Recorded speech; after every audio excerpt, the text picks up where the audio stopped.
어떤 한 사람이 인질로 잡혀 있습니다. 잡혀온 지 며칠이 지났는지도 모를 만큼 희망없는 날을 보내고 있었습니다.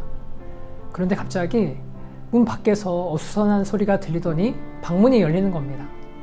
누군가가 다가왔고 이렇게 말합니다. 저는 대한민국 특수부대의 이근 대위입니다. 당신을 구하러 왔습니다. 영화에서 종종 볼 수 있는 감동적인 장면입니다. 이런 장면에서 인질이 정말입니까? 정말 당신이 대한민국 특수부대의 대위입니까? 육사 몇 기인가요? 제가 그게 확인되지 않고서는 단 한 발자국도 나갈 수 없습니다. 아마 이렇게 말하는 걸 본 사람도 이렇게 말할 사람도 없을 겁니다. 그런데 동일한 상황인데 반응이 완전히 다른 일이 하나 있습니다. 하나님께서 아들을 보내셔서 죄로 인해 비참함을 면치 못하는 죄인을 구하러 오셨는데, 잠깐만요? 진짜예요? 진짜로 예수님이세요? 진짜 날 구하는 게 맞습니까? 그렇다면 돌을 떡으로 한번 바꿔보세요. 물 위도 한번 걸어보세요. 이런 대우를 받는다면 그게 만약에 우리라면 어떻게 반응을 할까요? 괘씸해서 아마 할 수 있는 것도 안 하고 가방 싸서 집에 가고 싶은 마음이 드는 게 현실일 겁니다. 지난주 첫 번째 PT 시간에 다루었던 문답 20문에서 하나님이 우리를 버려두셨나요? 라는 질문을 던졌을 때 분명히 뭐라고 답을 확인했냐면, 하나님이 버리지 않고 영원한 구원을 위해 선택을 하셨고 구속자를 보내셨다라는 답을 들었음에도 또 질문하는 거죠. 진짜로요? 증거 있습니까? 사실 세상의 관계에서 이러한 대화가 오갔다면 그러한 관계는 깨질 게 분명한데, 참으로 이상하게 하나님께서 우리가 코에 호흡밖에 되지 않은 존재임을 아시고는 정말 구원을 주는 구속자라는 존재가 우리 손에 만져지고 우리 눈으로 볼 수 있게 해주십니다. 바로 이 낮고 낮은 땅 위에 예수가 오신 사건, 성육신을 주시기 때문입니다. 마치 칭얼대는 아이를 달래듯 갓난아이와 눈을 맞추기 위해 허리를 굽히는 어른과 같이 하나님께서 허리를 숙이고는 우리와 눈을 맞추고자 낮아지신 거죠. 지난주 죄와 비참함 중에 있는 자들을 하나님께서 영원전에 선택하셨고 구원하신다는 복음에 대해서 살폈습니다. 이 구원을 위해 구속자를 보낸다는 말이 있었는데요. 그래서 오늘 살펴본 문답은 바로 그 중차대한 일을 수행할 구속자가 누구인지를 설명하는 문답이라고 할 수 있습니다. 어쩌면 저와 여러분들도 이제 신앙의 경력이 쌓이다 보니까 이런 질문쯤은 너무 쉽게 답할 수 있을지 모르겠습니다. 이렇게 답하지 않을까요? 구원자는 당연히 그리스도잖아. 그런데 한번 문답을 같이 보시겠습니까? 우리 머릿속에 너무나 분명한 대답인 그 그리스도에 대해 설명하길 이렇게 이야기합니다. 하나님께서 선택한 자의 유일한 구속자는 주 예수 그리스도이신데, 그는 하나님의 영원한 아들로서 사람이 되어 그렇게 계셨고 그때부터 앞으로도 계속해서 영원토록 구별된 두 본성과 한 위격 안에서 하나님이면서 사람입니다. 이 문답이 여러분들 생소하기도 하고 좀 어렵기도 하시죠? 이렇게 정리하면 어떨까요? 첫 번째, 예수 그리스도가 우리의 유일한 구속자가 되신다. 두 번째, 하나님의 영원한 아들이 사람이 되셨다. 세 번째, 앞으로도 계속 영원토록 그가 참 하나님이자 참 사람으로 계신다. 이러한 설명은 예수 믿고 구원받는 아주 단순하고도 참 진리인 복음을 어렵게 만들고 복잡하게 만드는 게 아닐까 하는 고민이 된다면 성경이 이 구속자에 대해서 말하는 바를 확인해 봐야 합니다. 왜냐하면 성경이 이렇게 이야기하거든요. 예수라는 구속자가 오직 한 분이시고 하나님이 사람이 되셨고 그 참 하나님이자 참 사람으로 계셨다라고 말하고 있기 때문에 그렇습니다. 저는 청년 여러분들에게 신앙에 있어서 가장 중요한 것은 신앙을 살아내는 것이라고 말하고 싶습니다. 많은 청년들이 힘들어하는 것 중에 하나가 뭐냐면 믿음이 있는데 학교와 직장에서 세상 사람들과 다르게 살아가지 못하는 것에서 좌절을 느껴 하기 때문에 그렇습니다. 물론 우리의 의지가 약한 것도 있습니다. 그런데 이 삶을 살아가지 못하는 이유는 단지 의지가 부족해서일까요? 물론 그 이유도 있겠지만 우리가 믿는 바가 얼마나 부요하고 유익한지에 대해서 우리가 찾고 있기 때문에 그런 겁니다. 다시 말해 우리가 받고 있는 사랑과 은혜가 얼마나 큰 것인지를 놓치고 있기 때문에 그런 거죠.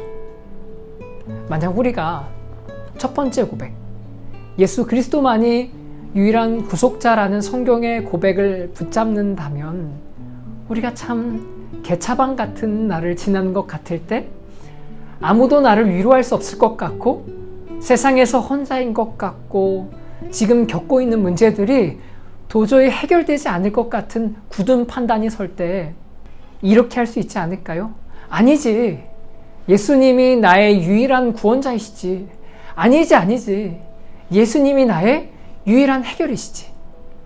이렇게 고백하며 이해 안 되는 날을 걸어가는 것이 광야를 걸어가는 성도의 삶이 아닐까요? 그래서 오늘 이 문답의 고백을 붙잡는 자들은 힘이 있는 성도로 살아갈 수 있는 것입니다. 또한 하나님께서 사람이 되셨다. 이 성경의 선언을 붙잡는 것은 우리의 삶을 어떻게 바꿔줄 거라고 예상할 수 있을까요? 저는 이렇게 생각합니다. 이 진리 속에서 우리에게 관심을 가지고 계시며 우리와 눈을 맞추고자 하시는 하나님을 만나게 되는 거죠.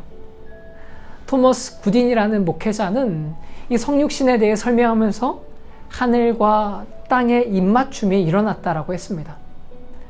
또한 같은 영국 땅에서 목회를 하던 스티븐 찬옥이라는 목회자도 말하길 보좌에 계신 하나님이 요람 속에 아기가 되시다니 병력처럼 외치는 창조주가 우는 아기와 같이 고통당하는 인간이 되시다니 성육신은 땅에서는 인간을 하늘에서는 천사를 놀라게 한다. 이렇게 이야기합니다. 만약에 우리가 이 선언을 우리의 삶에 넣는 자라면 새겨 넣는 자라면 하나님께서 우리를 위해 어느 정도까지 낮아지셨는지를 보면서 감격하게 되지 않을까요? 우리가 우리 어머니나 아버지가 자녀들을 위해서 어느 정도까지 애쓰시는 걸 보면서 서서히 철이 들어가면서 눈시울이 붉어지듯이 하나님의 낮아지심 앞에서 놀라움과 감격으로 점점 돌같은 마음이 부드러워지게 될 거라 생각합니다. 이제 세 번째로 우리가 질문해 봐야 될 게 있습니다. 그렇다면 왜 하나님이 사람이 되셨고 참 하나님이시자 참 사람이라는 독특한 상태로 그냥 잠깐이 아니라 영원토록 계신다라고 성경은 고백하고 문답이 말하는 걸까요? 이 질문에 대한 대답은 이미 우리가 앞에서 살펴봤던 21문에 이 질문에 대한 답을 얻을 수 있습니다. 그것은 그가 구속자로 역할을 행하셔야 했기 때문에 그렇습니다. 바로 죄인인 사람을 대신하여 사람으로 죄의 값을 치러야 하셨기 때문에 구속자 그는 참 사람이셔야 했고요. 또한 두 번째, 그가 왜 하나님이셔야 했냐면 우리의 구속자는 단지 우리를 대신해서 죽는 역할만 하시면 되는 게 끝이 아니었습니다.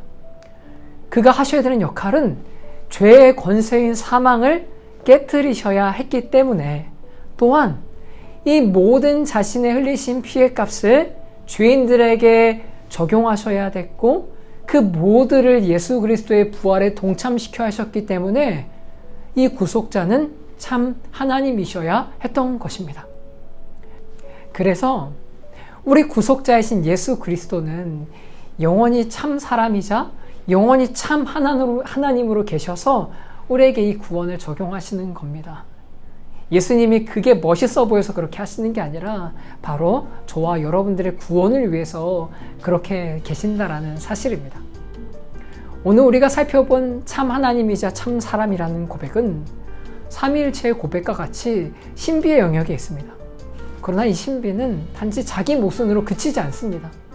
이 신비 앞에 성도는 오히려 감사함으로 구속자의 독특한 상태를 인정할 수 있고 그 인정함에 따라 감사의 찬양을 올려드릴 수 있습니다. 우리가 오늘 하늘과 땅이 입맞췄다라는 이 이야기를 살펴봤는데, 이 이야기 속에서 우리 죄인을 향한 하나님의 마음이 얼마나 부요했는지를 살펴봤습니다. 그리고 이 부요한 사랑을 누리지 못하고 다시 이러한 사랑 앞에서 반문하고 있는 우리 스스로도 확인했습니다. 우리는 하나님께 구원을 증명해 보라고, 아니면 사랑을 증명해 보라고, 돌을 떡으로 바꿔보라고, 그 물 위를 걸어보라고 하나님께 칭얼대고 있었던 것은 아닐까요?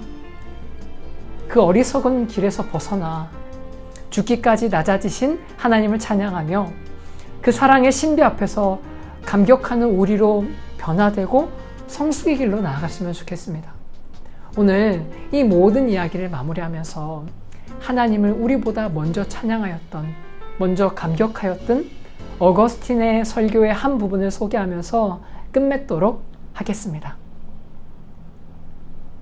인간을 만드신 분이 인간이 되셨으니 별을 다스리는 분이 어머니의 품에서 젖을 먹고, 떡이신 분이 줄이시고, 샘이신 분이 목마르시고, 빛이신 분이 주무시고, 길이신 분이 여정에 지치시고, 진리이신 분이 거짓 증인이라 고소당하시고, 선생이신 분이 채찍에 맞으시고, 터이신 분이 나무에 달리시고, 능력이신 분이 약해지시고, 치료자이신 분이 상처 입으시고, 생명이신 분이 죽으시게 되었더라.